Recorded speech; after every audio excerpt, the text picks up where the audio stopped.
such changes to like make stuff modernized or like overly woke? I think I can get a 50-50 throw off one-on-one with George Pickens. Give me 10 of those. Yeah, give me 10 Give of me those. 10 of those. I'm kind of getting sick of enemies to lovers. I'm gonna be Really? honest. Yeah. Welcome to Live from M5. I'm Cara Gonzales, and today I'm here with Audra Balassi. and today we're doing a senior feature for Audra. So what program at Rocklin High has changed you in the past 4 years? So I'm in the dance program, and it's been one of my favorite things through high school. And I think the thing that really changed me the most about it was my confidence. Freshman year, I feel like I was much more shy than I was now. So it's nice to be a more confident person. Yeah, of course. How did you get involved in the dance program? I've been dancing almost my entire life, but something that really made me want to join Rocklin Dance specifically was the Creepy concert. My brother's a grade older than me. So when I was in 8th grade, I saw the Creepy concert for the first time and was just in awe of how amazing the dance program was. Yeah. So you talked a little bit about like how it was a confidence boost on that. Can you explain a little bit more about that? Yeah, especially my freshman year, I had a lot of dance experience, but it was mostly in like ballet, and I did tap when I was little. So going in and trying new styles like hip hop, contemporary, jazz, things I wasn't used to, it was like really awkward for me at first. So it was awesome to be able to grow as a dancer and grow as a person. Have you done anything to give back to Rocklin High or the dance program specifically? I think the main way I've been able to give back to Rocklin Dance has been to be a student director, which is super amazing because I get to help all these people that a lot of them are new to dance. I've been able to help them grow and just become more confident like I did. Can you kind of explain the process of how you became one of the student directors and what it means to you? So being a student director is super, super important to me. It's always one of like my favorite classes. So the student director process, you submit an application. It's a Google form. It has all these questions on it. And then Mrs. Blankenship, our dance teacher, will go and choose a few people that help teach or choreograph the dance classes. So there's 3 student directors for dance 3, 3 for dance 2, and then 4 for each class of dance 1. Awesome. Do you believe that you have a legacy that you are leaving behind? If not, what do you hope to leave behind to the future dancers? I'm hoping maybe a little bit of a legacy. I have helped choreograph several dances, so I'm hoping maybe people will go back and watch them because they're all recorded and be like, oh my gosh, that dance was so cool. And then I've really been happy to make a lot of connections with new people and make a lot of new friends. It's amazing. Can you tell us about some of the dances that you've choreographed? So the first dance I choreographed by myself was to the song Dandelions by Ruth B. It was last year. My first year as a student director was for Dance 1. And then I choreographed another dance for Dance 1 by myself this year. And then the past 2 years, I've helped with my 3 other student directors in my class period choreograph hip-hop. And then the last one I've helped with was for Dance 3 this year with 2 of my closest friends. And which of those was like your favorite? Or do they all any of them have a special meaning? Ooh. I honestly really like doing all of them. The one I'm doing right now in Dance 3, we actually just finished teaching. I feel like that was really fun because it's kind of a contemporary, a little bit like hip-hop style. So it's really cool to be able to do something that going into dance I never would have thought I'd be able to do. And then I'm choreographing with 2 amazing dancers. So it's really fun to intertwine our styles.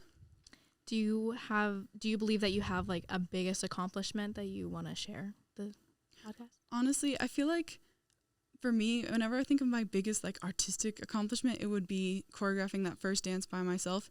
Because again, going into high school, I didn't have much experience with choreographing dances. So it's kind of crazy that 14-year-old me would end up doing this. I know. It's such I don't even know how to explain it, but I see the seniors or any of the other student directors come out and they're like, I choreographed this. I'm like, yeah, I can't imagine doing that personally. It must take forever and a year. Yeah, it's just a crazy process, and it's so weird to see your vision come to life because you plan on these things. You do oh, this will be a roll-off, this will be groups, and it's oh my gosh, it's real now. Do you have any regrets that you've made along the way? Honestly, no major regrets when it comes to dance. It's been really, really fun. Of course, maybe there's sometimes oh, I should have practiced more that day, but in all, I'm really happy with how it's turned out. Is there an important lesson that you would be willing to share with us? Again, back to the confidence thing, I would say have confidence in yourself, put in the work, put in the effort, everything just really comes together at the end. And then I think it's really important that the dance room has a really positive environment. I think that really helps people grow. Is there a specific person that inspired you to join the program or maybe even sign up as a student director? Honestly, it was Mrs. Blankenship that inspired me to become a student director.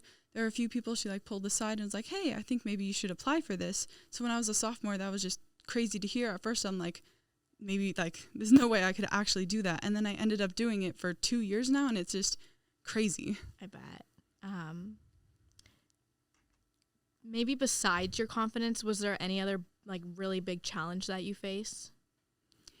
It was really difficult for me to start with different styles, especially hip hop. When I was doing the movements at first, I feel like I looked like an idiot. I looked so awkward. I'm trying to do all these hard hitting different moves, and I had no experience with that. My arms were kind of flopping around, so it's really nice to at least have more control over that now.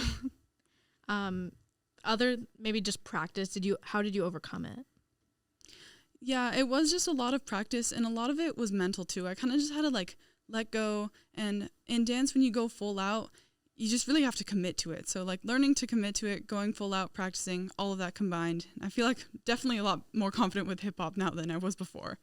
I can only imagine. I don't even want to see myself go out on the dance floor and try a hip hop routine. I would just look like a joke. The first recording I saw of myself, it was really hard to watch. So what was the first recording? Kind of take us through the process on how you guys are able to clean up the work or even just learn it. So I feel the first recording I saw when I was a freshman, we did this kind of jazzy hip hop dance, and there were a lot of girls that were busting out in these amazing moves, and I'm I do not look like that at all. I looked like I was scared in the corner. So that was really changing for me. And then all the other times, when we're teaching new choreography, a lot of time at the end of class we'll record it so then people can practice. I think that's really helpful because even if you were in class and you're super solid on the choreography, it is really nice to see oh, I could have done that better, or look how this person did that. Maybe I should do it more like that. Do you have a phrase that you repeat to yourself on a regular basis to kind of shift your mindset? Maybe when you're in a I don't know if it's dancer's block, but when you're kind of stuck somewhere. Honestly, I kind of just think work hard, because if I'm doing something and it's not full out, I know it's not going to look as good. So just really commit to everything, work hard, practice. And that goes for academics too. Really something I like to focus on is just to work hard in everything. I think that's amazing. Are there any other stories that you want to tell? Ooh. Honestly, I think dance has just been so fun. There's so many memories, so many stories. I've met so many friends through dance, and it's just been a really fun experience. If that's all you have, then that concludes the podcast. So thank you for listening to Live from M5. Hi, I'm Trey, part of Rocklin Media. If you liked your podcast, go ahead and like and subscribe.